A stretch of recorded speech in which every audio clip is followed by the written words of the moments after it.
Bueno, eh, los, les doy la bienvenida a todos y hoy vamos a tener la tercera reunión de este seminario pequeño, porque son tres reuniones ahora. Descansamos en julio y retomamos agosto, septiembre y octubre. Yo voy como si pudiera, dentro de esta lectura que les propuse de la conferencia de Ginebra, entraron muchas cosas. Y yo, cito, ese poco eligió justamente el discurso de Ginebra, que es algo poco difundido, que es un instante en un momento de la enseñanza de Lacan. ¿Qué había de importante en ese discurso? Lo que estuvimos viendo, ¿no? Esto que dice Lacan en el discurso de Ginebra, que desde el principio es lo que les dice en Ginebra, ¿no? Cuando les habla del pequeño Hans y demás, el Lacan habla de las marcas primeras, de esas marcas que han quedado como escrito en cada uno. Y está girando la práctica analítica de una manera impresionante. Es verdad que cuando empieza un análisis, vamos a trabajar, seguramente si el analista sabe a dónde va, si va en esa dirección, sabe cómo ir vaciando esta confianza en las palabras y en las historias y en los cuentos. Hablamos de vaciar el fantasma, porque ¿qué es el fantasma? Las cosas que uno tiene en la cabeza, eso es el fantasma. Y si uno tiene mucho lío con la novia, la familia, todo eso, en un análisis como Lacan descubre, Lacan descubre lo que pasa por detrás de las imaginaciones y de las palabras. Descubre que ahí está uno, es decir, ahí está la raíz del síntoma, ahí está escondida la satisfacción que se repite, que es causa de que alguien se analice. Si alguien no está molestado por una repetición, no va a analizarse, le va a encontrar sentido a todo, religioso, moral, filosófico, no importa. En el mundo cada vez hay menos psicoanálisis. ¿Y en la Argentina qué pasa? Acaba de salir un libro mío, pequeño libro, lo veo por acá,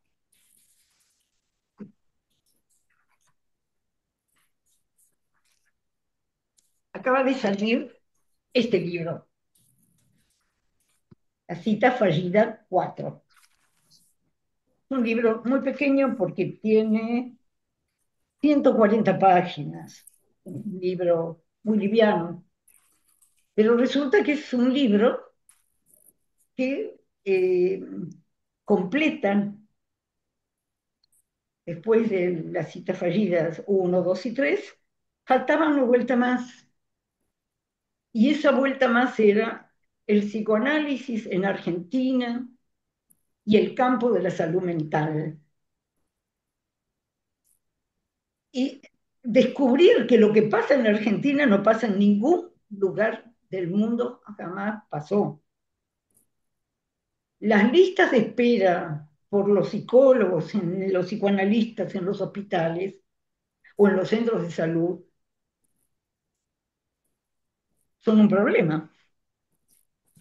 Todo el mundo quiere hablarle al otro. Eso es indo-hispano. Eso es indo-hispano. Todo el mundo quiere hablar, todo el mundo quiere implicarse en las palabras, todo el mundo, y eso precisamente causa el título del libro, El país del psicoanálisis, pero del psicoanálisis palabrero, el psicoanálisis palabrero. Por eso se llama el país del psicoanálisis la erótica más ignorada. ¿Qué erótica ignorada? La erótica cristiana, que el pequeño otro existe para nosotros. Existe en la filosofía francesa, alemana, etcétera, otras cosas. Eso es cristiano. Eso es, no es la filosofía. Eso es la creencia. La creencia. Y este es un país de creyentes. Y me involucro yo, los involucro a todos ustedes, involucro un país de creyentes. Por eso pasan cosas tan extraordinarias constantemente. Porque es un país de creyentes. Se afirma, se niega, como dice Alberto Vuela, que si quieren, vuela con B larga, lo buscan. Hay una entrevista de eh,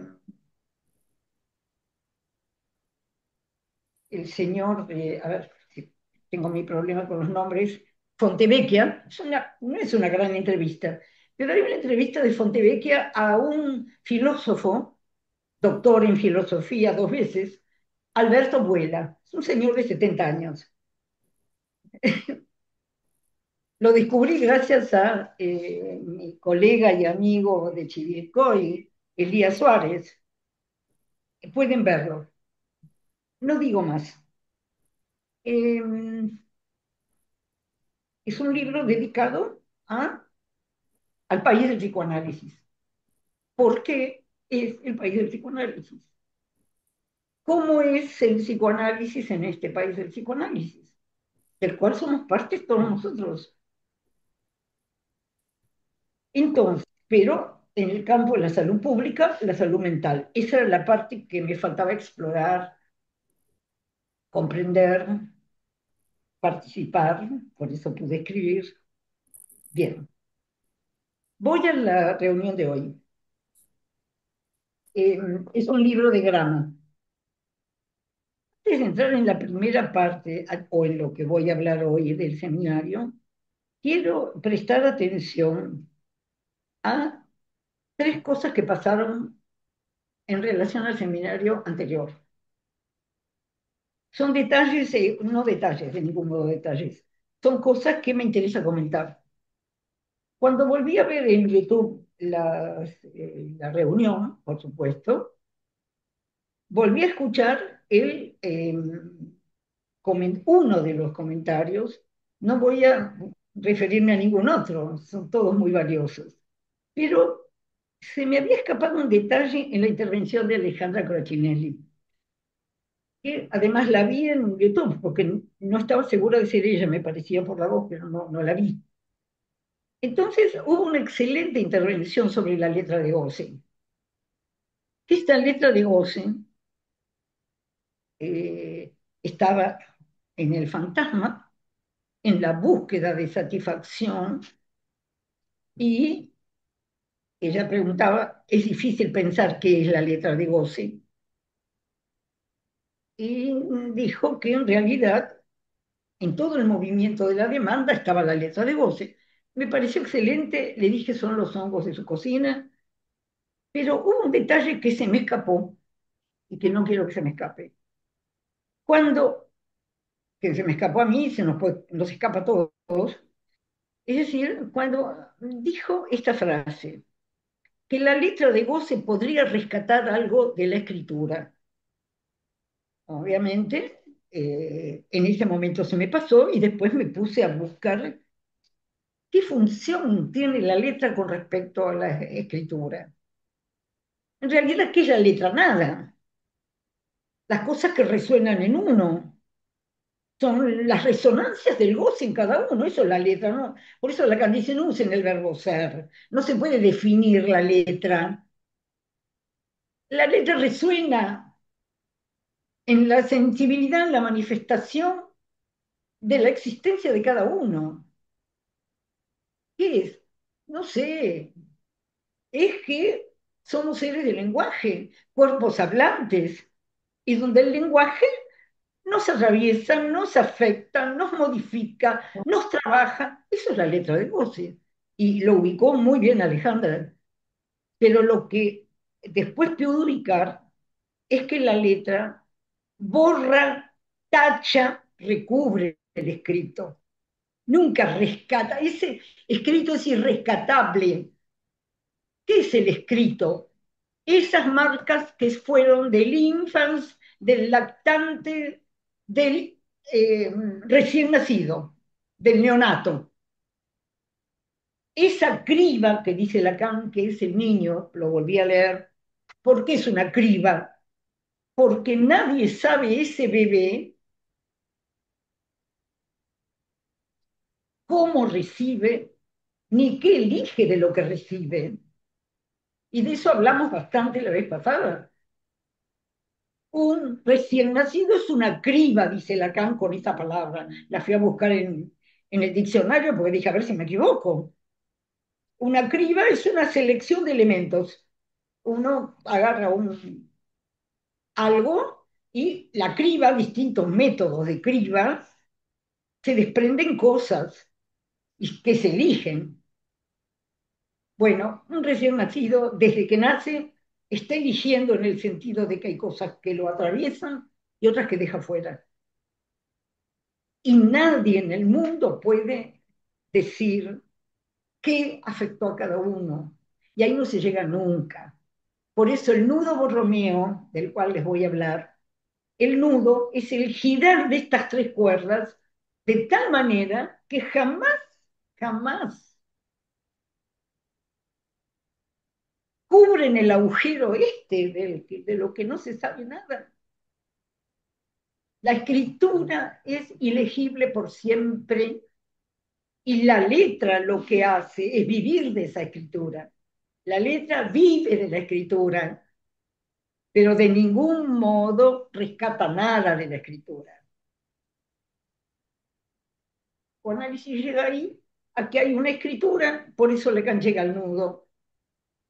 Y por eso toda mi idea cuando elegí el discurso de Ginebra era para encontrar la lógica por la cual entremos al último Lacan de una manera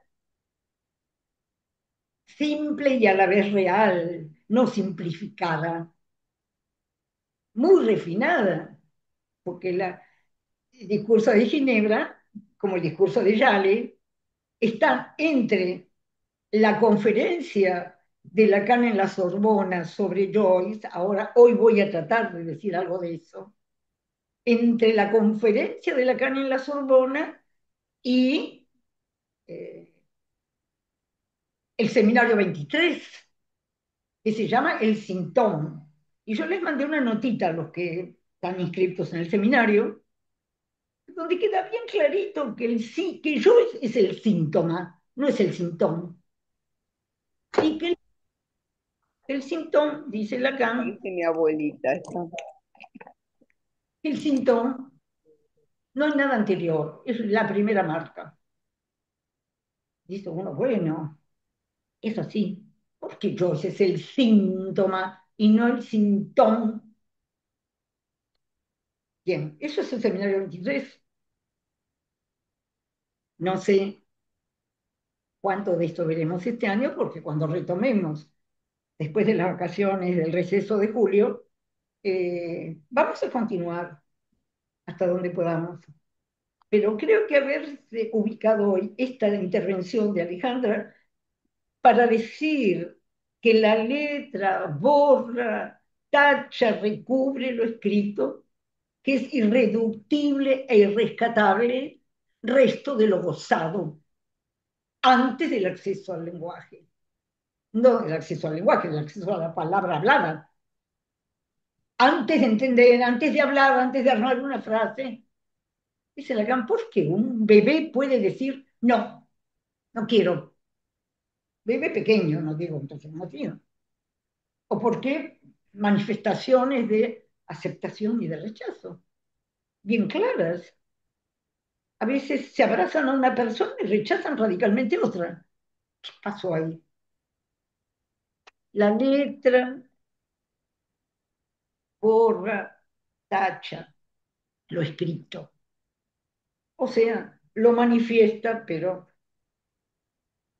porque vive la letra, es decir, todo lo que gozamos vive de esas marcas, todo.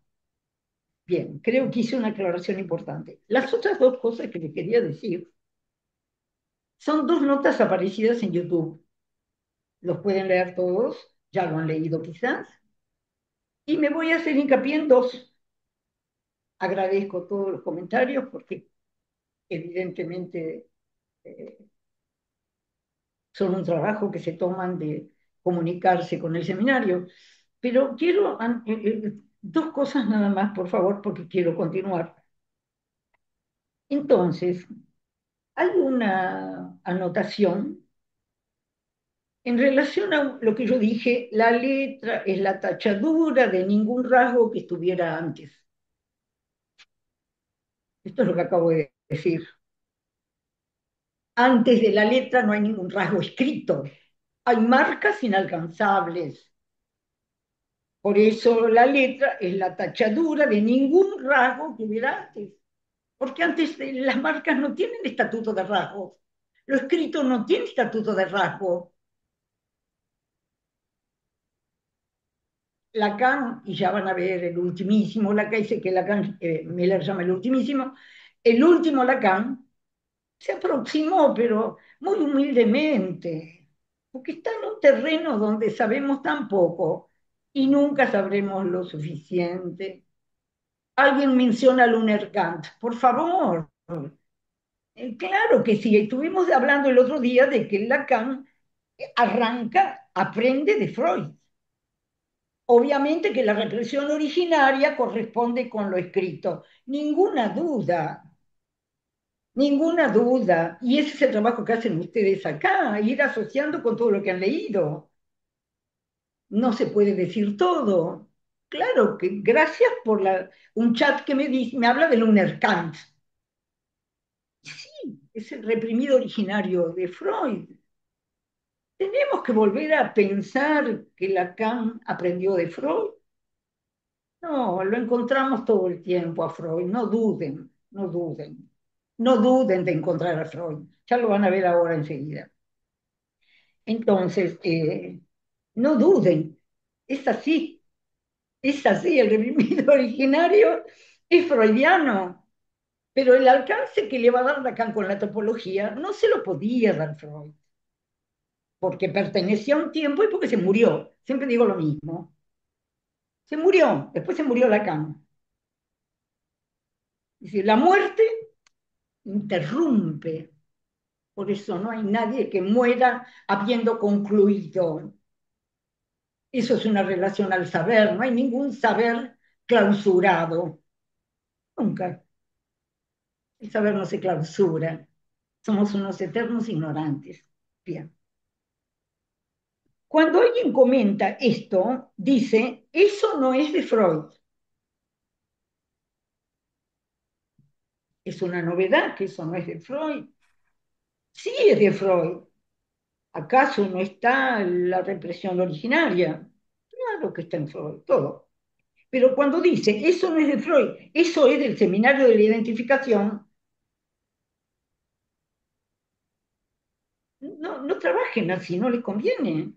No está en el seminario de la identificación, está en Iturater, en el seminario 18.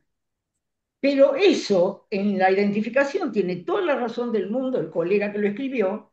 En la identificación están todas las clases de diciembre, 3 clases de diciembre del 62 dedicadas a la letra. Así como les dije el otro día, hay que ir de un texto a otro y no creer que algo es... No, esto de que la letra es la tachadura, no importa mucho. Lo importante es que cada uno tiene su fuente y va a buscar los hongos buenos para su cocina. Si tú quieres, quien me escribió esto, quiere buscar los hongos buenos para su cocina en la identificación, vaya, que va a encontrar un montón. Ahora, la frase esa de Luterater, seminario 18, quieres buscarla ahí, la buscas ahí, que es un texto nada sencillo tampoco. Entonces, es Luterater. Por eso digo, me llamó la atención, no es de Freud, es de la identificación. No, es de todos, es de la identificación de Freud, del seminario 18, del seminario 25. No, no, no, no vayan por ahí a ver dónde está. Bueno, es una idea que les doy, van por donde desean. Y lo que dice Lacan en la identificación es que la letra no es primaria. ¿Por qué no es primaria la letra? Porque si no hay un ser, un cuerpo disponible al significante, no va a haber ninguna letra. Es decir, la letra no es primaria. Lo primario es que el bebé nació hablante, aunque no hable. Nació humano y humano quiere decir destinado al lenguaje. Listo. Eso quiere decir que la letra no es primaria. ¿Cómo va a ser primaria si es efecto de que le sucede a un ser hablante, así haya nacido ayer? Simplemente. Entonces, la letra es efecto del significante. Y dice Lacan, he ido a buscar, obviamente, que me pongo a trabajar con estas cosas. Entonces dice Lacan que no habría letra si no hubiera esa impregnación del ser hablante, donde los significantes pululan y no le hacen signo a nadie. Por eso Lacan habla en literatura de la lluvia de significantes. Y de esa lluvia de significantes, ¿cuáles hacen letra de goce? Los que hacen letra de goce. Bien, no quiero seguir por acá porque son cosas muy, muy habladas ya por nosotros. Pero no quiero dejar de mencionar algo que ahí en YouTube tiene forma de poema.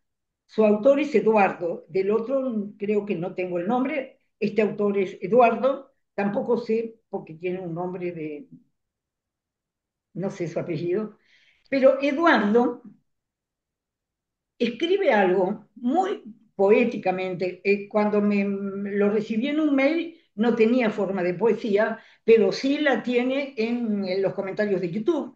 Los invito a leer eso, porque es muy bello. Dice, nos encontramos, voy a extraer 3 líneas, nos encontramos ante un saber que no se puede atesorar, acumular, conservar. De aquí que el hombre exista como algo muerto, regido por lo muerto. Es radical. Que el hombre exista como algo muerto, es lo regido por lo muerto de lo que entró en él. No voy a comentar más, voy a leer un poquito más. Regido por lo muerto, por la representación, por la ley, por la palabra, por el lenguaje, por lo que le fue inoculado y no sabe nada de eso. Se desprende que hay un saber de lo muerto que no se respira ni sangra. Un poeta. Conversión y traducción de lo vivo a lo muerto. Excelente. Pueden leerlo. Yo le agradezco, Eduardo, esta, ese poema. Yo le voy a llamar poema porque en forma de poema está en los comentarios de YouTube. Bueno, quiero agradecérselo. Es muy hermoso. Entonces, muy radical, muy tremendo, ¿eh? Sin vueltas. Bueno, pero poéticamente elaborado. Entonces, resumo eso que dijo Eduardo para venir a la conferencia de Ginebra. El orden simbólico es pura ficción. El orden simbólico, ese en el que nos impregna, ficción. Dice, a menos que sangre la repetición. ¿Qué es lo que hace sangrar el orden simbólico? El síntoma, la repetición necesaria para saber que el cuerpo, dice Lacan, está anudado a su forma por el goce. La forma del cuerpo La forma que va tomando un cuerpo está determinada por su modo de gozar, más allá de la genética, por supuesto. Es decir, lo que va animando un cuerpo, ya sobredeterminado por una genética, digamos, por supuesto, el cuerpo empieza a tomar forma por su anudamiento al goce. Ahí están las diferencias desde los bebés. Es decir, cómo se anuda la palabra, y uso la palabra anudar, porque es un anudamiento. Voy a hablar un poquito de eso. El síntoma solo se sostiene del goce del cuerpo. Somos un síntoma. Por eso, hablar del síntoma en psicoanálisis no es como hablar del dolor de muelas, del dolor de estómago. No, el síntoma somos nosotros, anudados de una cierta manera. Cuando ese anudamiento duele, sangra, ¿no?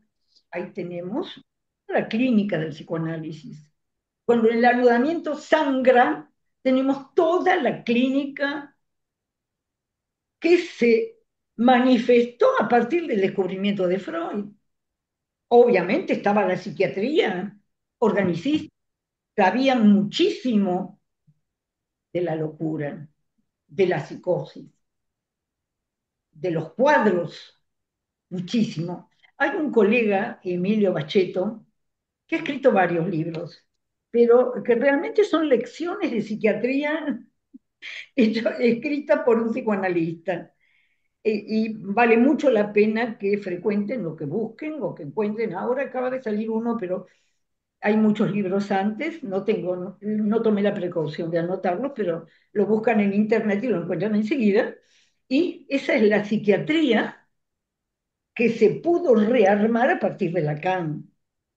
Ya es la psiquiatría leída con Freud, con el psicoanálisis. Entonces, esa es la psiquiatría que nos interesa, sin ninguna duda.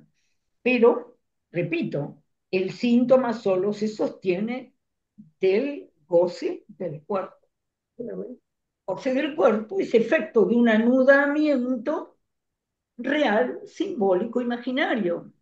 Ya no es el simbólico de las palabras, ya no es el imaginario de la imagen especular, ya no es el real de lo que viene siempre al mismo lugar y no se sabe bien qué es. Las cosas que se repiten sin sentido.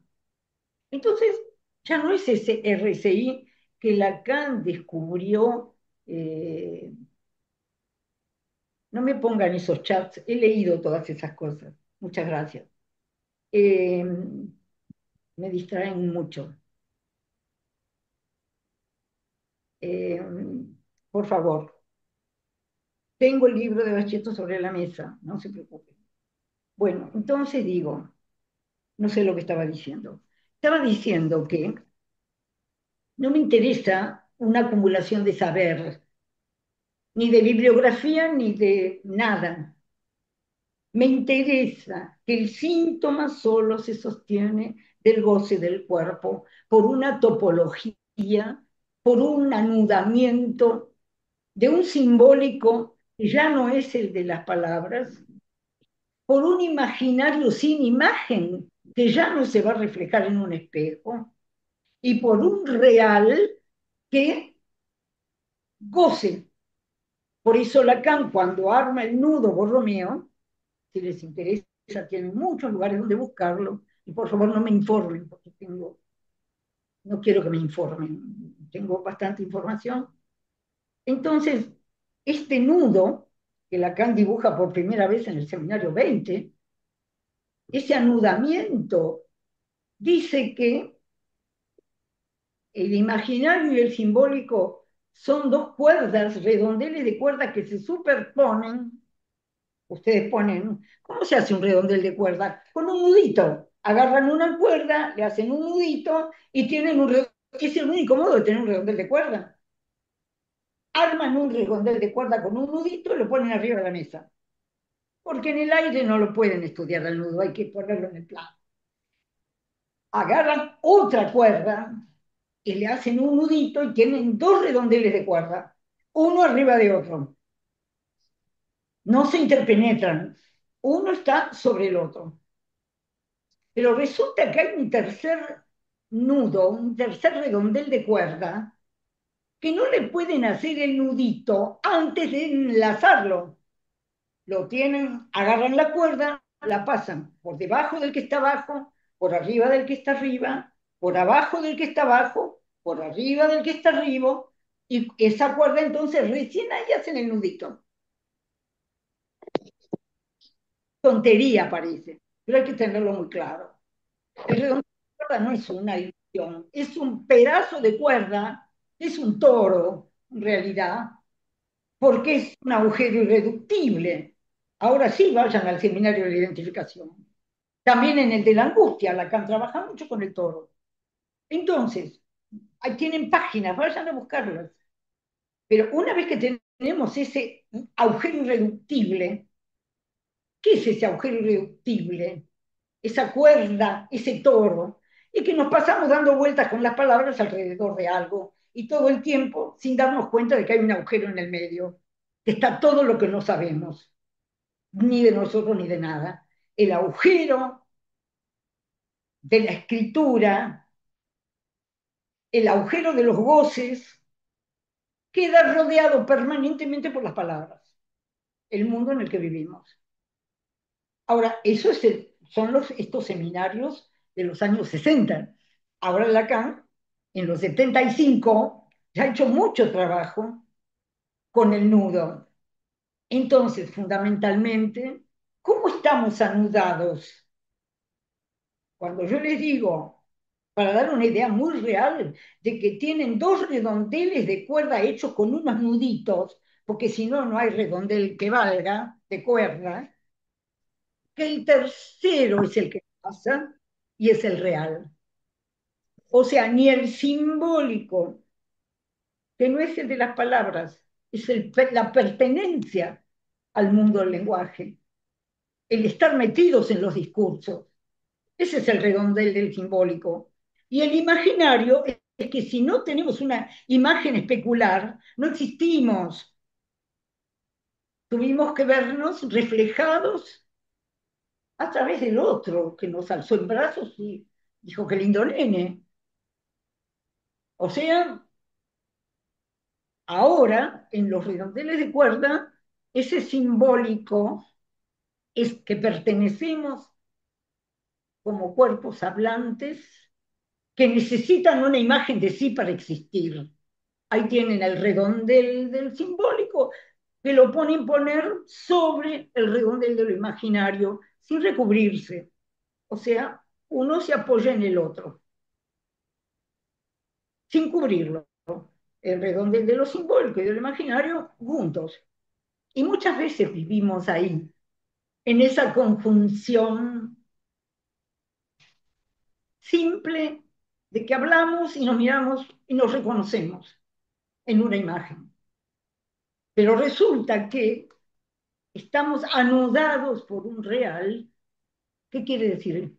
Que lo que hace que ese simbólico y ese imaginario se convierta en un cuerpo hablante y gozante, esa cuerda tiene que enlazar de cierta manera al simbólico y al imaginario. Pero enlazarla de qué manera, de que quede en el giro de los tres un agujero irreductible. Ese nudo gira y nunca, tal como está hecho, jamás se puede cerrar el agujero entre los tres. Nunca. Por eso es Borromeo. ¿Por qué es Borromeo? Lacan lo descubrió en el escudo de los Borromeos. Un hallazgo gracias a un amigo matemático. Lo descubrió. Es un nudo que si ustedes lo quieren deshacer, lo tienen que cortar. Una de las cuerdas. Se desarma todo. Ahora nosotros somos unos nudos irreductibles. O sea que estamos, toda nuestra relación a los discursos, toda nuestra relación a nuestra idea de nosotros, al imaginario de sí, todo eso es un modo de gozar que está determinado por ese real que anuda. O sea que sin goce no hay nudo y sin nudo no hay goce. Ahora, en ese nudo que está hecho de esa manera tan única, porque no se puede hacer de otra, y si ustedes prueban con unos cordeles, se van a dar cuenta que si enlazan de esa manera, se mueven para todos lados, pero siempre están no solo los agujeros de cada redondel de cuerda, sino el agujero que se genera cuando se mueven. Eso no tiene otra resolución que un agujero que Lacan al final le pone letra A, pero ya no es el objeto del fantasma. Es esa nada, esa escritura de la que jamás sabremos nada, esa marca que nos puso a hablar, a vivir, a sentir, a sufrir, a gozar. Esa máquina del lenguaje que no es nada, sino es la que produce nuestro modo de vivir, que es nuestro modo de gozar. El nudo borromeo deja de ser tan lejano y misterioso. Entonces, ¿por qué indica el discurso de Ginebra? Porque, ¿por qué esto llevó a Joyce? ¿Qué tiene que ver? ¿Y por qué Joyce el síntoma? Bueno, voy a tomar un camino largo, porque el camino corto nos dejaría en babia, y prefiero el camino largo. El camino largo es que, yo les decía el otro día, que los discursos, quiero llegar a Joyce y estoy mirando el reloj para no demorarlos más allá de las dos. Entonces digo, eh, antes del discurso de Ginebra, que es contemporáneo casi, no solo del discurso en la Sorbona sobre Joyce, es después, es unos meses después. Pero además en esos mismos días Lacan va a la Universidad de Yale en Estados Unidos, con los norteamericanos. De eso de conferencia de Yale hay unos pocos notas. Yo solo retuve muy poquito de ese discurso, pero donde Lacan, que ahí no habla del nudo ni muchísimo menos, pero dice unas poquitas cosas muy importantes para nosotros. Habla de que las intervenciones del analista son puntiformes, tomen nota, puntiformes. El analista no tiene que poner a explicar nada. Puntiformes.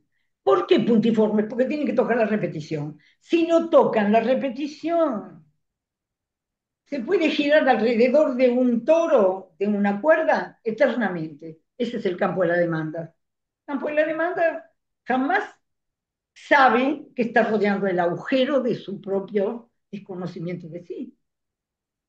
Entonces, antes de este discurso de Yale, que igualmente es de los mismos días del discurso de Ginebra, y ahí dentro de poco Lacan va a empezar su seminario del sintón. No llegamos ahí, pero ¿por qué está antes el discurso de la Sorbona? Tiene que estar Joyce metido en estos trabajos del 75 y después, obviamente, en el seminario 23. ¿Por qué aparece Joyce en la Sorbona?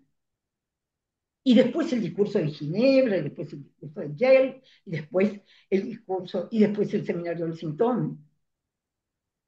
No puede ser ajeno esto que estamos hablando del discurso de Ginebra a un Lacan que se pasó un año leyendo a Joy como un loco porque tenía que dar esa conferencia.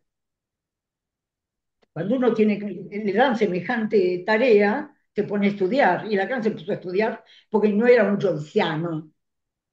Había estado a los 20 años en la presentación de Ulises, en París, cuando lo habían prohibido en el resto de Europa.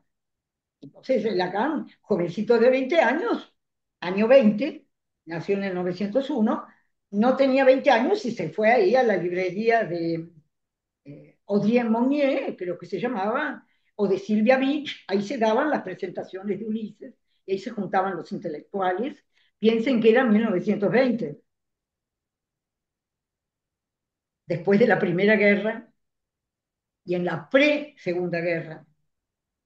Entonces, eh, Lacan se interesó siempre en Joyce, pero cuando habla en la Sorbona, ya no es lo mismo. Él hace una operación ahí con Joyce. Bien. Eh,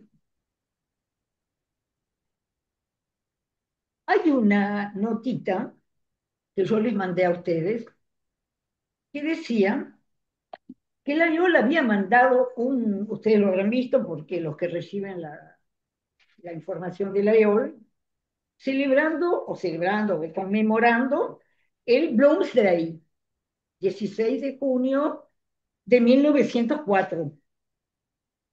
Dice de su momento, 1904, cuando él acaba de conocer a Nora Barnacle y que es una mucama, es una pequeña muchacha de pueblo, pero su primera entrevista con ella parece que fracasó y que la que funcionó fue la segunda, el 16 de junio. Ese es el día que se celebra como el día del Bloomsday. Pero él le escribe una carta a Nora, ahí recién la acaba de conocer, y él le dice que él no, que rechaza la religión, el cristianismo, su formación ha sido con los jesuitas hasta ese momento. La religión católica, la moral católica, las obligaciones católicas, los sacramentos católicos, eh, los remordimientos católicos, el pecado, la castidad, todo eso. Los jesuitas eran católicos, eso es el dogma católico. Los que hemos estado en un ámbito religioso lo sabemos de sobra. ¿Y cuánta culpa engendra eso? A Joyce, él no quería la culpa esa, no hay más que leer un poquito. No quería saber nada con esa culpa. Entonces dice, rechazo la iglesia, rechazo, no quiero saber nada ni con la iglesia, ni con la familia, ni con todas estas obligaciones. No. Y agrega esta frase, eso no encaja con los impulsos de mi naturaleza. Pon eso delante. Eso no encaja con los impulsos de mi naturaleza. Una cosa bien terminante. Encontré una frase que me encantó, se la leí ayer a María, ahora no sé si la encuentro, donde decía, eh, no la encuentro, pero donde decía que un cuerpo es muchísimo más, que la potencia de un cuerpo es mucho más poderosa que la potencia del espíritu. Esto es nuevo, porque hasta ese momento el espíritu tenía que doblegar la naturaleza. En el mundo católico, Irlanda era parte de ese mundo, Lacan, Heidegger, Foucault tuvieron la misma educación religiosa que yo, su primera comunión, todo. Pero como dijo Lacan alguna vez, uno de la Iglesia Católica sale rico, porque como hay tanta producción de teología, mística, etcétera, uno de la Iglesia Católica sale rico, lo tiene que aprovechar. Bueno, yo también salió rico para rechazar todo.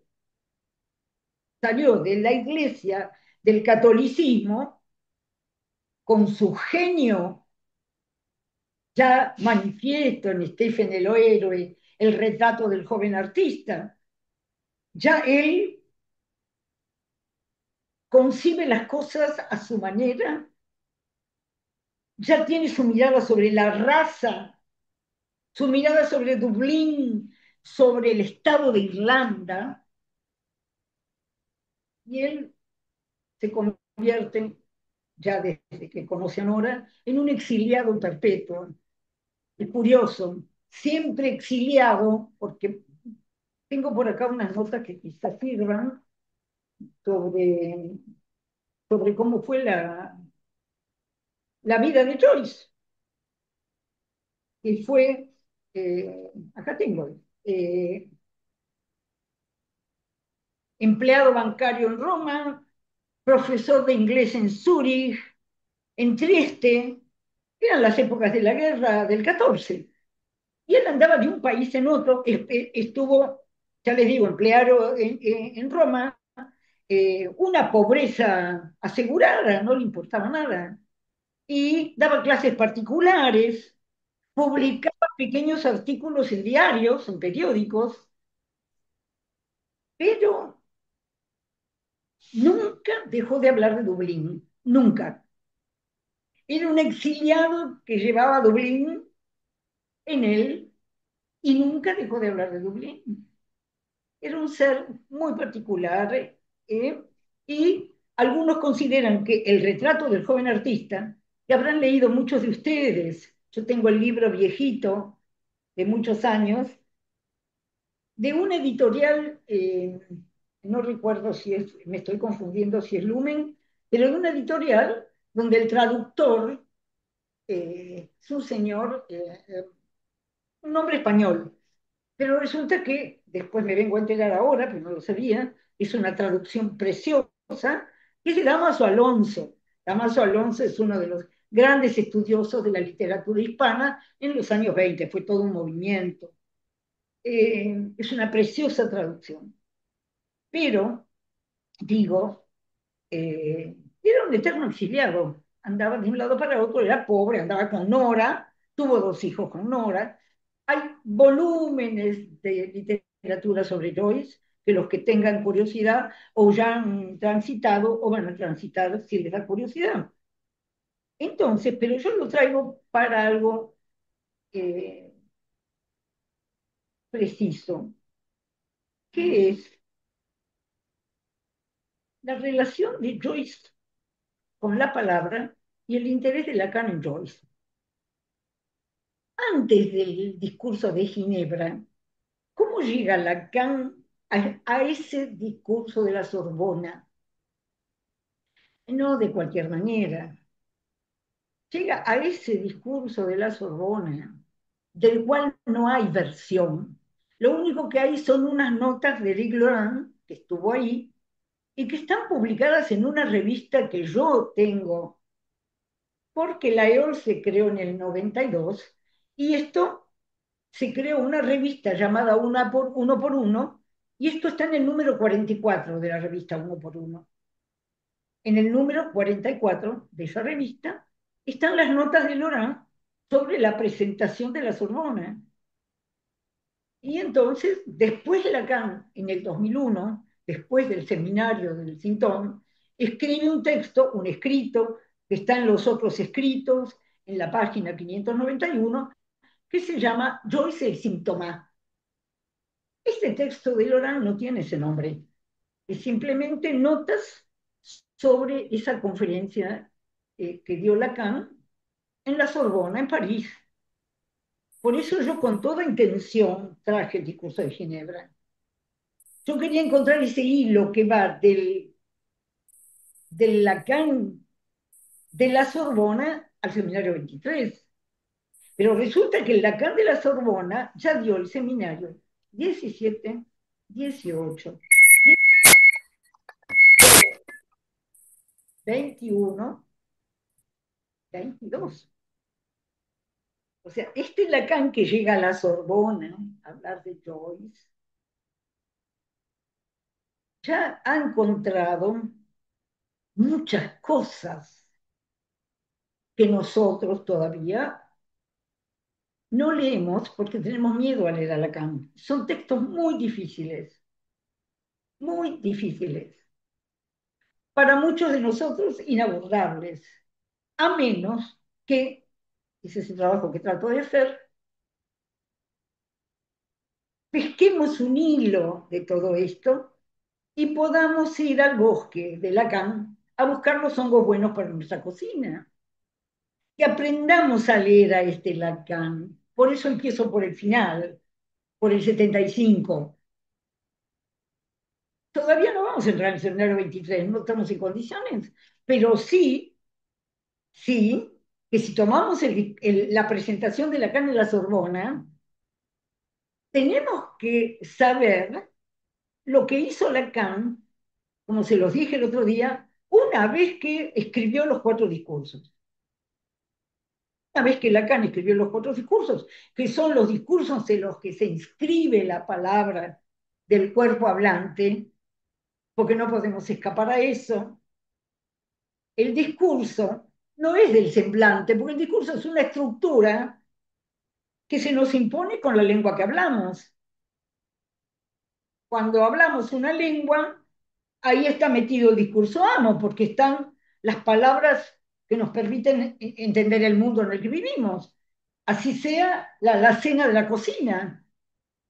El discurso amo dice, esto va acá, esto va allá, el mundo es así, hay que creer en esto. Discurso amo. El discurso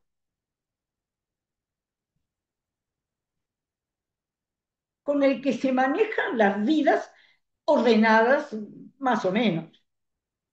Pero los que estamos en la sociedad no escapamos al discurso amo. El discurso universitario lo estamos viendo hoy.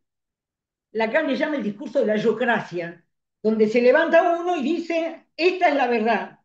Se levanta el otro y dice, esta es la verdad. Viene otro y dice, no, pero esto es lo que... Bueno, estamos llenos de eso, de la yocracia, los que saben. Lacan lo pone como yocracia, pero le llama discurso universitario. ¿Por qué universitario? Porque afirma el saber. Saben, saben, son los que saben. Y en algún momento entramos en eso. ¿Cómo que no? Todos pasamos por los lugares donde hay un saber que nos convence, que cobra autoridad.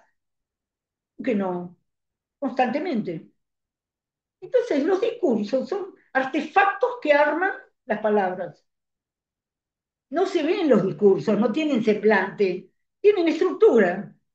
Hay una estructura del ordenamiento del mundo, discurso amo, de tu mundo, el que tenés vos. Hay un discurso que te viene de arriba y te ilumina porque decís, ah, ahí está. Bueno,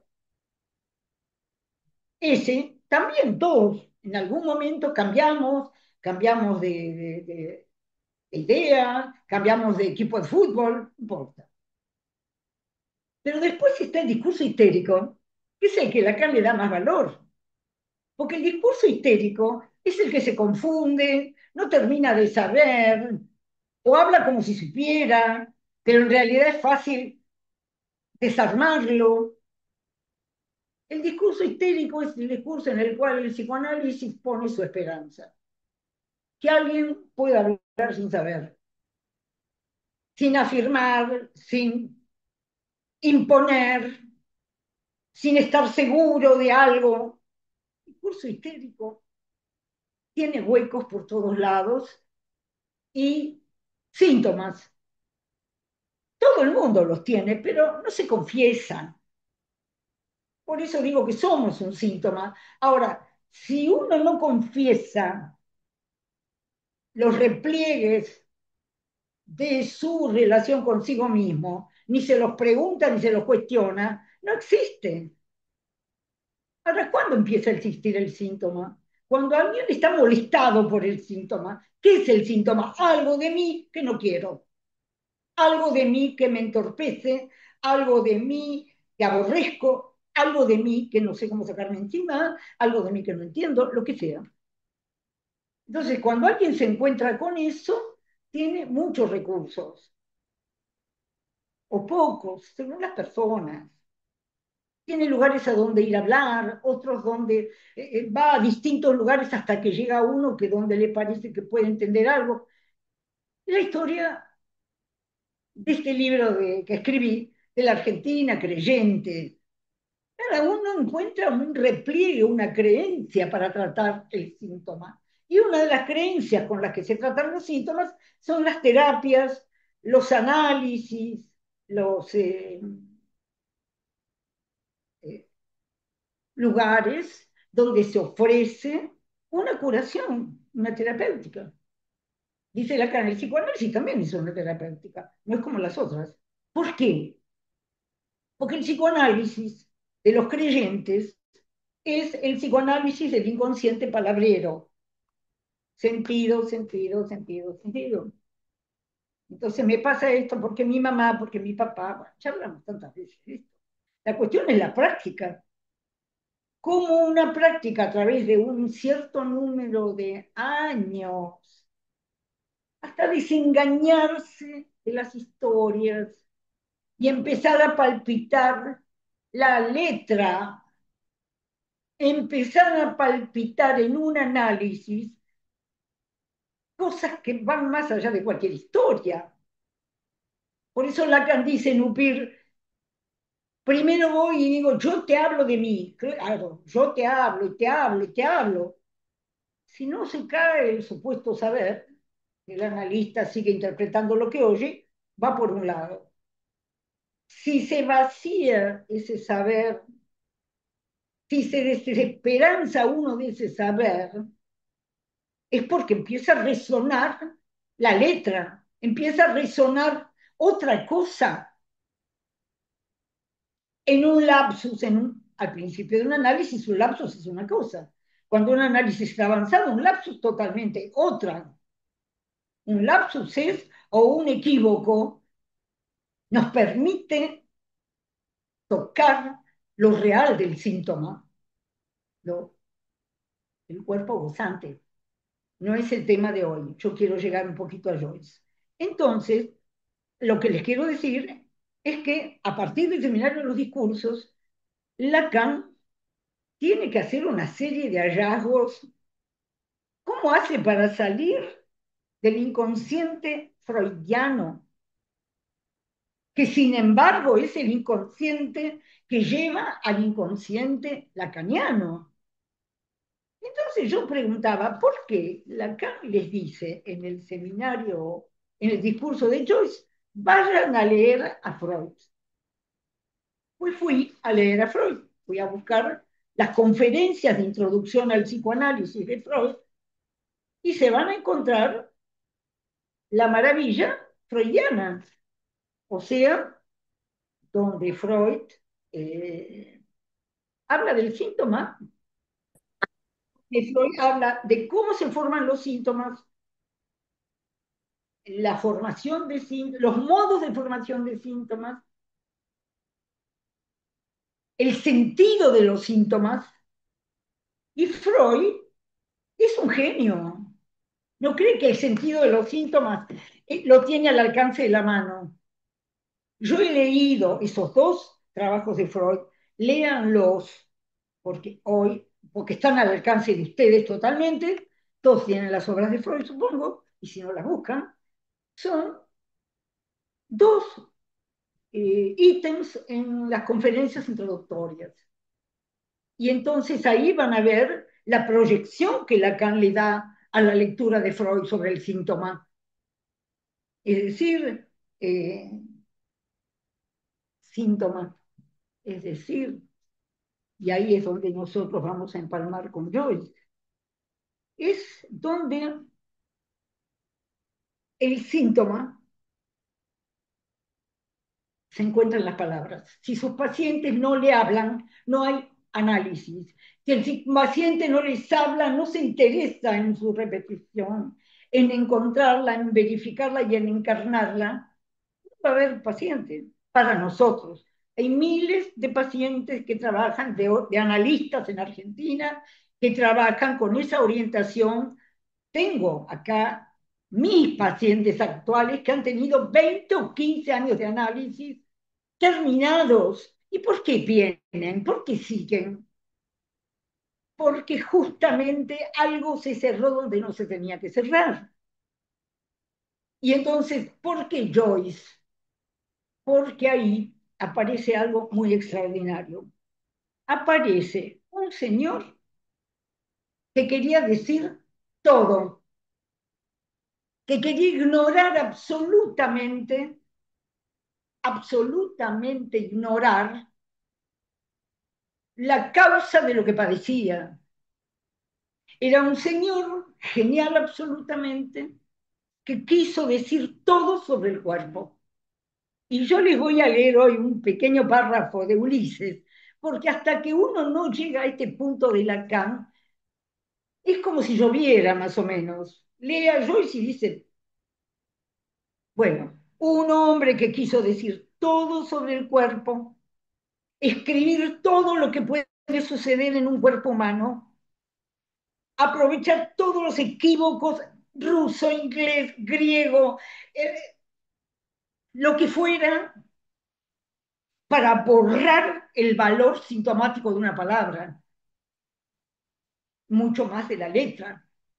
Las letras todas en Joyce, las letras tienen libertad absoluta, ninguna dice nada que tenga que ver con uno.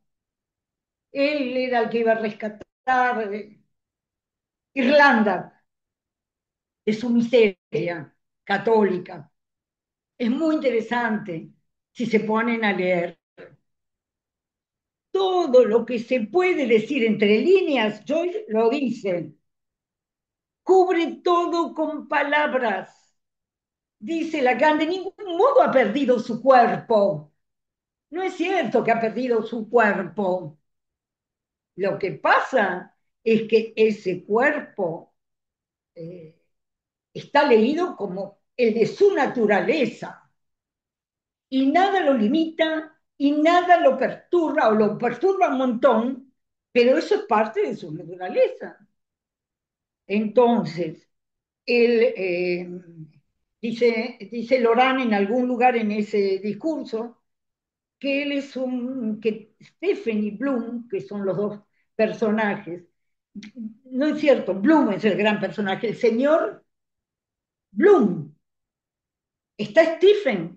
¿Quién es Stephen? Es el del retrato, el que tiene ese padre que no sirve, ese padre vaciado de toda nobleza y valor, borracho, eterno. Ese padre es el padre de Stephen y es el padre degradado del artista, del joven artista. Entonces, eh, en Ulises, que ya no es lo mismo leer Ulises que leer el retrato del artista, que yo leí desde joven y maravilloso, pero uno lo lee sin entender nada en realidad, porque tendríamos que saber la historia de Irlanda además. Entonces, cuando tenemos Ulises, acá tenemos el síntoma que solo se sostiene del goce del cuerpo. El goce que solo se sostiene de un cuerpo gozante. Ahí lo simbólico de los discursos, ¿eh? Lo imaginario del espejo, todo eso no tiene ningún valor, ningún valor. Y el real que está a la mano tampoco tiene ninguna importancia. O sea, esas cosas que pasan que nadie entiende, eso es lo real, que vuelve al mismo lugar. Entonces, eh, acá está el goce que solo, el síntoma que solo se sostiene del goce del cuerpo. Es un síntoma que no se sostiene de, como nosotros neuróticos, de suposiciones, cuentas, historias. No, no, no, no. Acá ese goce va directamente a borrar el orden fálico, el goce fálico. Lo va a destruir, va a destruir los goces sublimatorios, el goce de la palabra, toda la filosofía, toda la literatura anterior. va a romper todo. Es mentira que todo eso es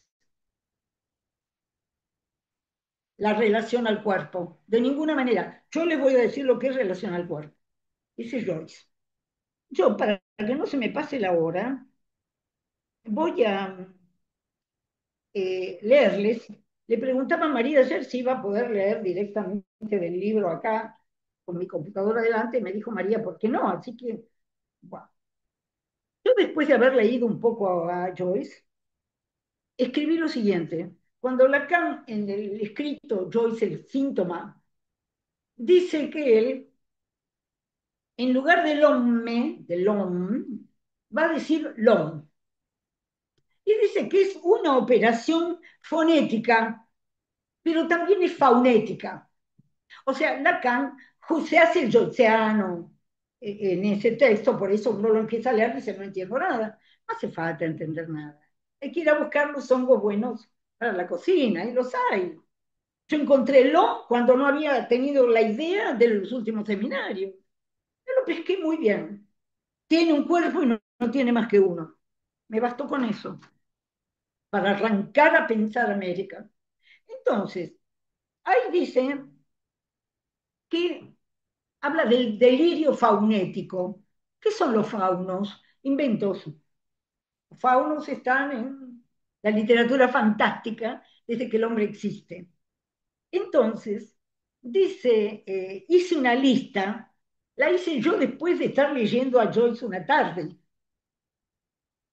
El delirio faunético de Joyce va a encontrar lo vulgar, les voy a leer un texto, lo vulgar, lo repugnante, lo que nunca se habla, los orines, los olores, los eructos y los vómitos, cualquier cosa le viene bien. Las cuestiones sexuales, ya les voy a leer un párrafo. Entonces, él concede lugar a lo vulgar, a lo repugnante, a lo horrible, a la burla atroz de lo sexual comúnmente visto, a la erótica, burla a la erótica de los cuerpos, porque la busca donde menos la decimos, la nombramos y la manifestamos. Y esto en cada una de las partes del cuerpo, él no se inhibe de nada. Puede hablar de cualquier parte del cuerpo, reírse de todo. Él no tiene límites de ninguna índole. Entonces, la desvergüenza, el ingenio sin límites, el escarnio, lo desopilante, el monólogo delirante. Hay monólogos que no se entiende nada. Son como delirios sin límites. Y ese recubrimiento, eso yo es el síntoma. ¿Cuál es el síntoma? Él tapando todo lo que le indicaría algún doblez.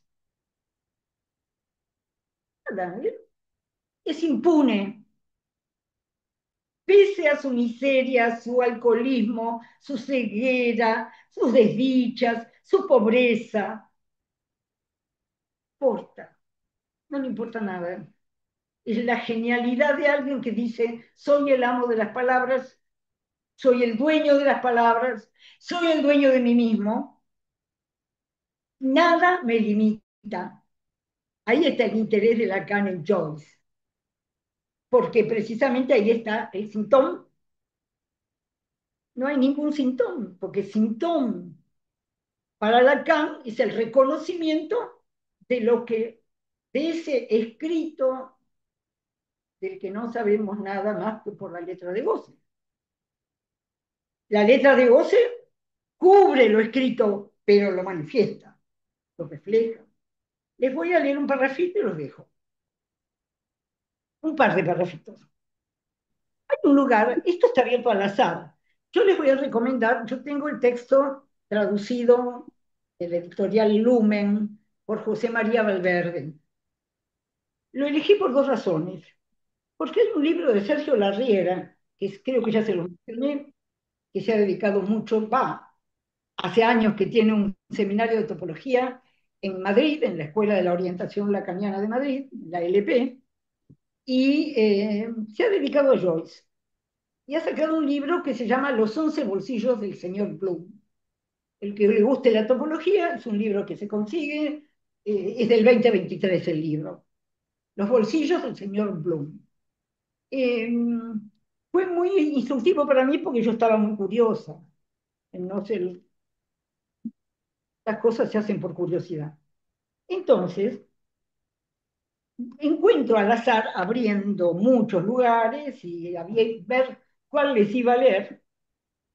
Hay un momento en que él dice que el señor McCoy, no importa quién es, hace un comentario sobre Bloom. Dice, Bloom, les repito, Bloom es el personaje principal. Y Stephen, que es el Stephen del retrato del artista, el hijo del señor, del borracho señor Dédalus, tiene una aparición infrecuente, está en el libro, pero no como Bloom.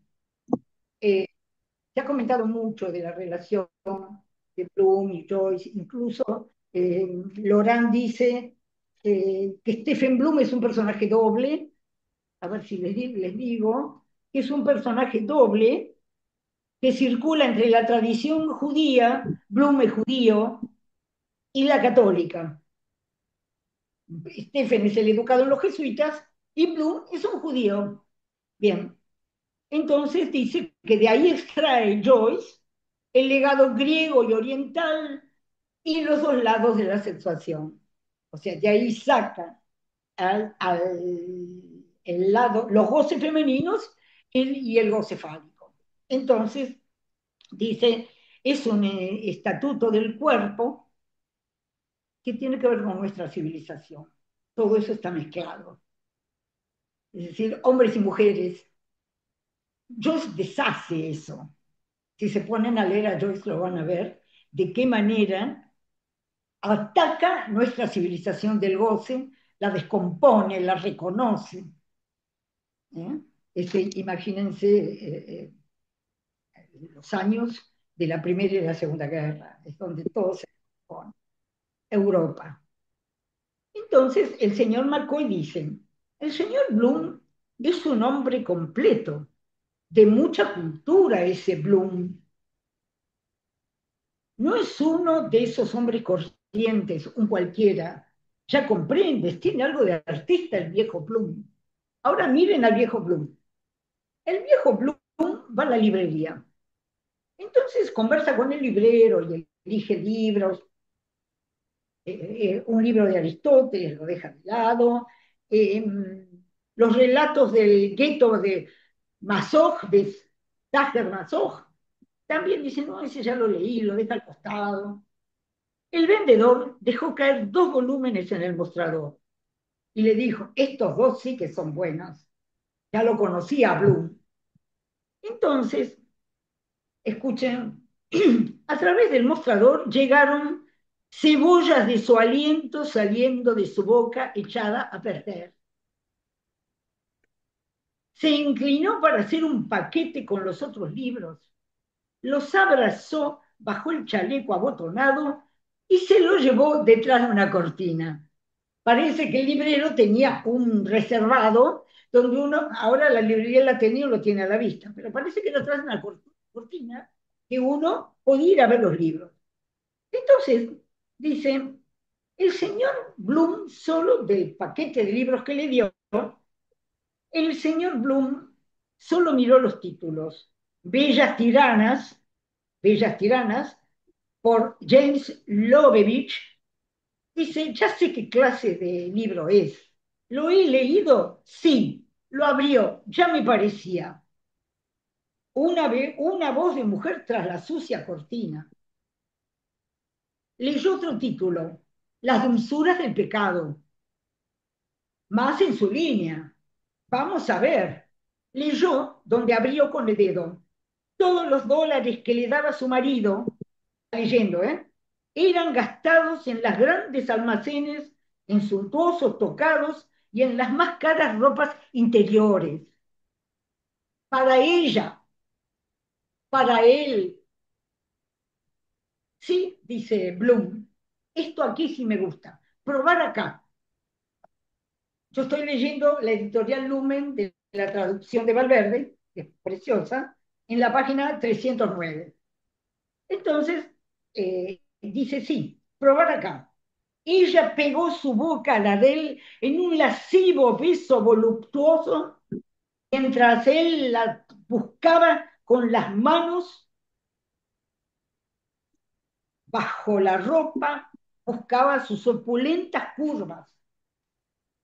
En realidad dice, buscaba sus opulentas curvas dentro del desabillé. Sí, me llevaré este, dijo. El final, llegas tarde, dijo él roncamente, observándola con miradas de sospecha. Y ya está diciendo cualquier otra cosa. La bella mujer se quitó de encima la capa forrada de martas, exhibiendo sus regios hombros y su palpitante opulencia. Una imperceptible sonrisa jugueteaba en torno a sus perfectos labios, a sus perfectos labios, al dirigirse a él con calma. El señor Bloom, cuando la vio en la librería, volvió a leer La bella mujer. Una tibieza se le vertió suavemente encima, acobardándole la carne. La carne cedía, imagínense, ¿no? La carne cedía entre las ropas en desorden, el blanco de los ojos elevándose en desmayo. Las alitas de la nariz se le ensanchaban buscando su presa. Derretidas lociones del escote, para él, dedicadas a él, sudor cebolloso en los sobacos, lodo, cola de pescado, los palpitantes, la palpitante opulencia de estos pechos. Tocar, apretar, aplastarla, estiércol sulfúreo de leones. Me parece que no hace falta más. Puedo leerles una parte, que eso sí me gustaría, donde no tiene ninguna clase de sentido, para que vean lo que escribía Joyce, ¿no? Eh,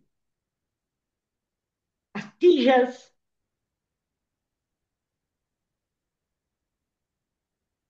tocando astillas de pétrea uña de pulgar, astillas, horror, y otro, con mayúscula, se ruborizó más, una ronca nota de pífano sopló,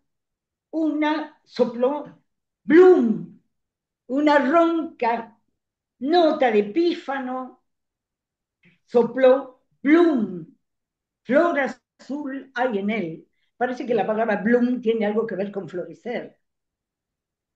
Pelo de oro en pináculo, una rosa brincante en sedoso seno de raso, rosa de Castilla, trinando, trinando, hay dolores.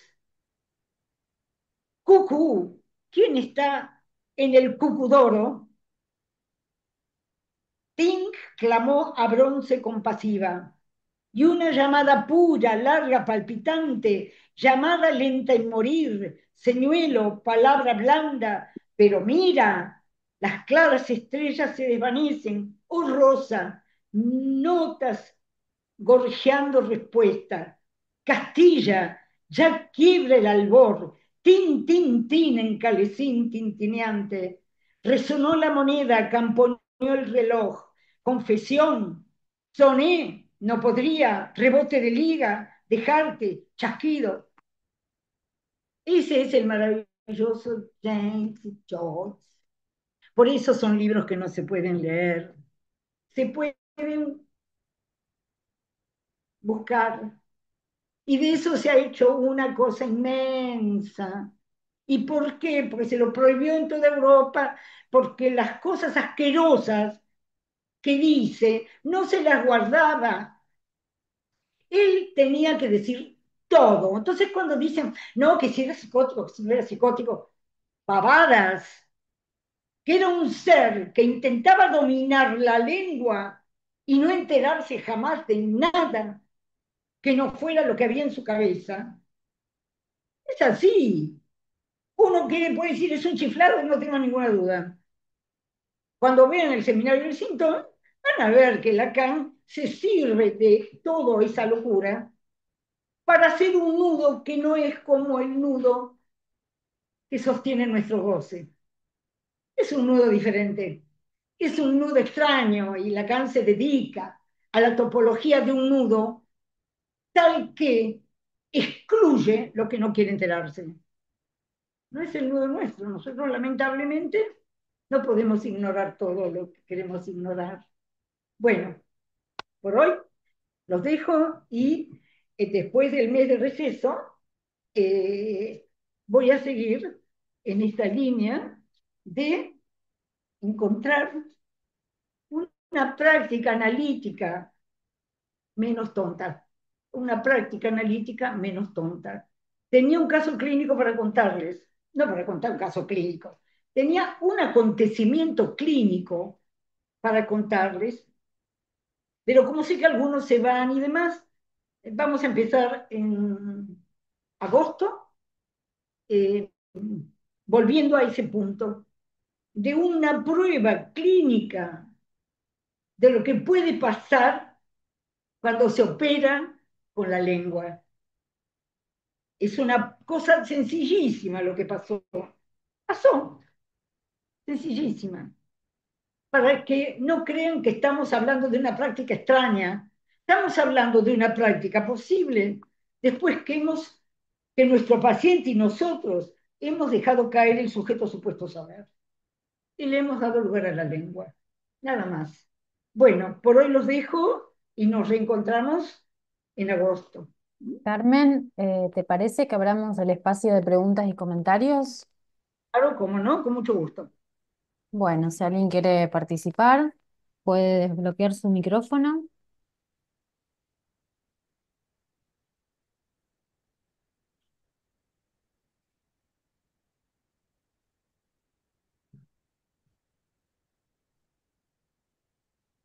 ¿Alguna pregunta, algún comentario? Vamos a esperar un poquito. Bueno,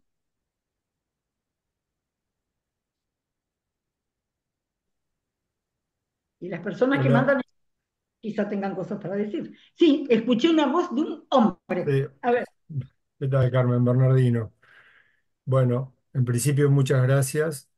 no escuché tu nombre. Bernardino, Bernardino, Bernardino. Bueno, en principio muchas gracias, muy lindo. Y quería preguntarte, me quedé un poco pensando entre las resonancias por ahí que a uno le quedan de todas estas cosas que uno va escuchando.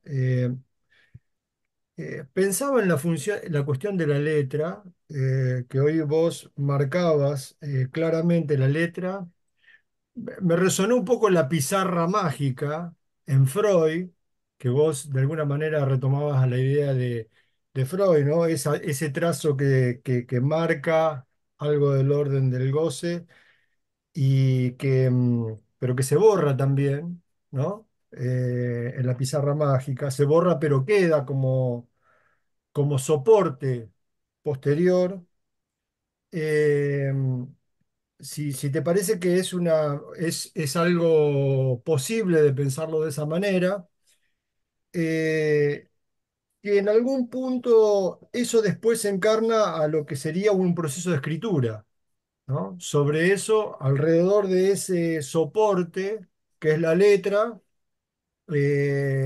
aparece todo lo que son las asociaciones posteriores en el sujeto. Vos hoy marcabas algo del orden, no es por el lado de la identificación, ya ahí, digamos, estaríamos dentro de algo un poco más elaborado en el discurso, ya estaríamos dentro de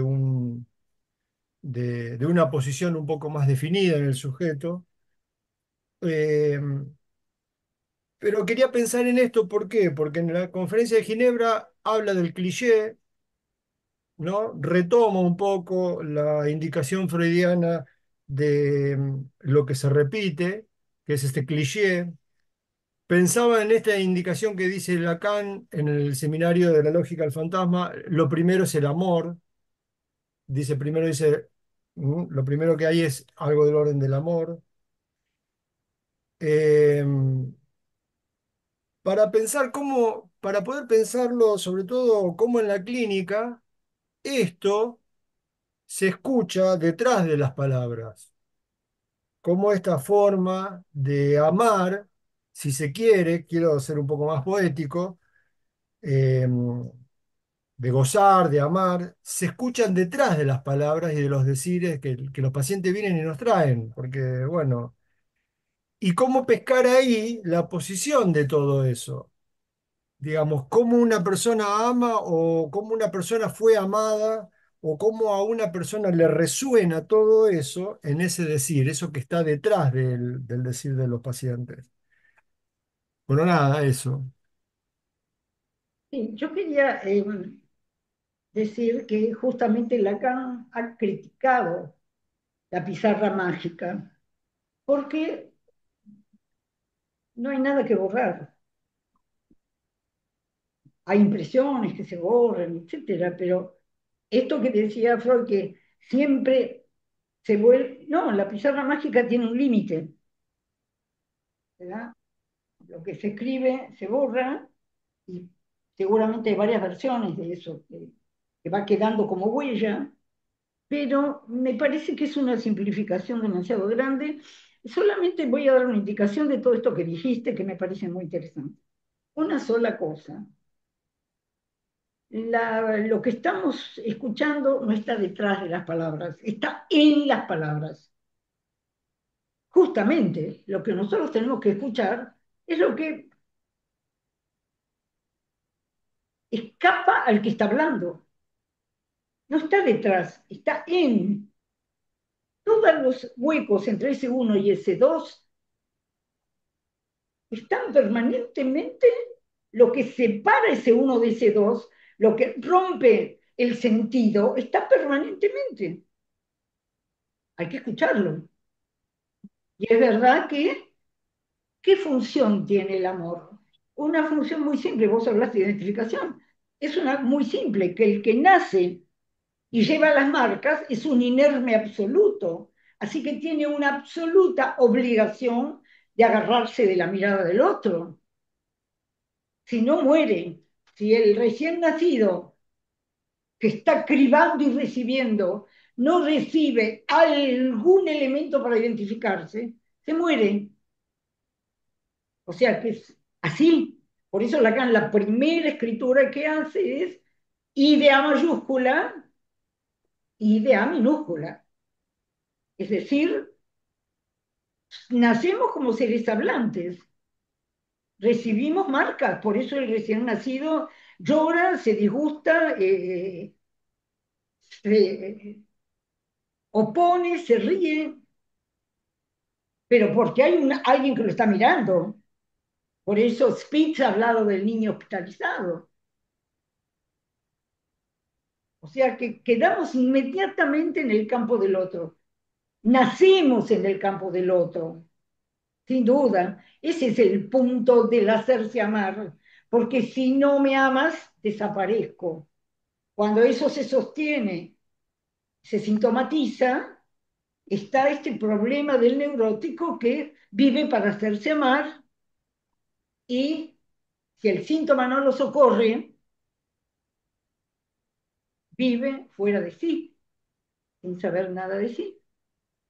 Entonces digo, es importante tener claro eso. ¿Eh?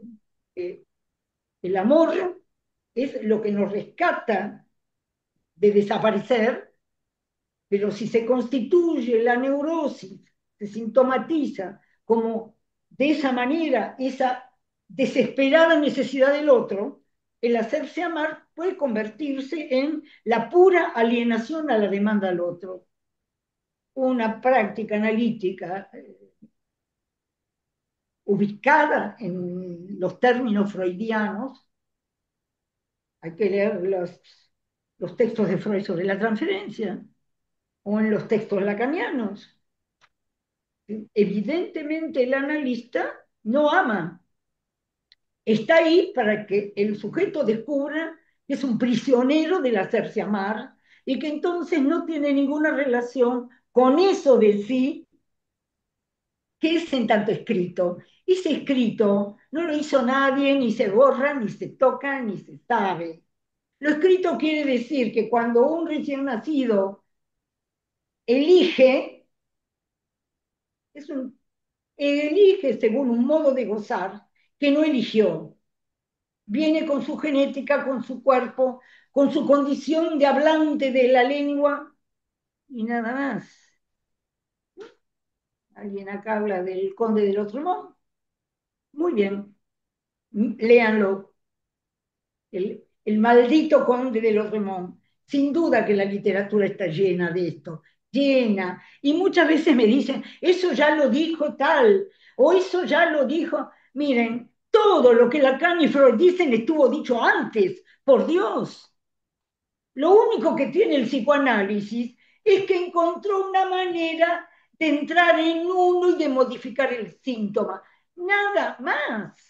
No hay ninguna sabiduría en el psicoanálisis. Está todo dicho, todo. Freud y Lacan fueron grandes lectores de la filosofía, de la literatura. Yo, ustedes. Psicoanálisis no tiene nada que ver más que con el lugar donde un cuerpo hablante está mortificado por el goce. Punto. ¿Por qué tenemos que ser cultos y leer mucho? Para tener la oreja más afilada, nada más. Para escuchar lo que nos cuentan con un poquito de finura. ¿De dónde sale lo que está hablando? ¿De qué lugar viene? Si alguien se formó toda la vida con los curas y las monjas, ¿no? Algo de eso tenemos que saber. Y si no lo sabemos, el paciente se irá o hablará de otras cosas. Psicoanálisis no es una ciencia y ni lo será jamás. Y el psicoanálisis no promete nada. Es una operatoria sobre la repetición, nada más. Todo fue dicho antes, todo, todo. El psicoanálisis no inventó nada, más que Freud descubrió que se podía intervenir mediante la transferencia en la repetición. Se acabó, no hay más que eso. Soy vehemente, pero hay cosas que son obvias. La gente viene y dice, no, porque esto ya lo dice el Tao. No, porque esto ya lo dijo Nietzsche. No, por favor, ¿qué tenemos? Ya lo sé. El psicoanálisis tiene un pequeño, siempre decía Germán García, y yo lo he repetido, que el psicoanálisis cabía en una servilleta del bar. Cuatro formulitas, media docena de letritas, unos dibujitos, y ahí está todo el psicoanálisis. Un campo operatorio de la neurosis o de la psicosis o de la perversión o de la adicción o de lo que nos traigan. Campo operatorio con las palabras.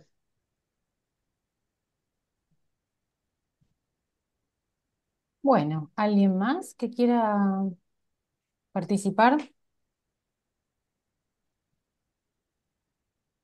Yo creo que podemos terminar acá, porque Bueno, lo que acabo de decir no me parece una tontería. Creo que lo quiero dejar como cuando en una sesión corto, cuando se ha dicho algo importante. Por favor, no piensen que esto ya lo dijeron todos. Rambo, Claudel, los alemanes, Nietzsche, Kant, Sade, Hegel, todos son unos genios, todos los genios del mundo. Deleuze y Guattari, todos los genios, Hume, genios por doquier, pero solo uno descubrió la vía hacia el síntoma que hace padecer. Solo uno descubrió que había algo en un ser humano que se satisfacía con lo peor. Solo uno, Freud, nadie más. Y Lacan ¿qué hizo? Y decir que se satisfacen con lo peor porque gozan. ¿Y de qué gozan? Y gozan porque somos seres condenados a gozar. Y hay buenos goces y malos goces. Y de los malos goces andan por todos lados también. O nos vamos a sorprender de algo también, de lo que pasa en la llamada civilización. No nos vamos a sorprender de nada. Ahora, solo tenemos algo que ver cuando alguien toca el timbre del consultorio y dice, mira, te quiero hablar de lo que me pasa. Y ahí cada uno verá cuáles son sus herramientas. Muy bien, hasta la próxima vez. Muchísimas gracias por estar aquí.